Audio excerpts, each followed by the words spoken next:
Ano, naalala niyo to? Yung October 18, bagong October 19, natakot ako dun sa salagubang. Masakit yung gunto niya.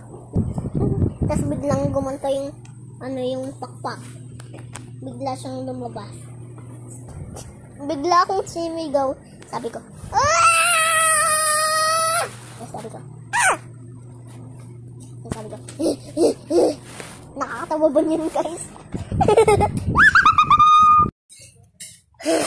Ito guys.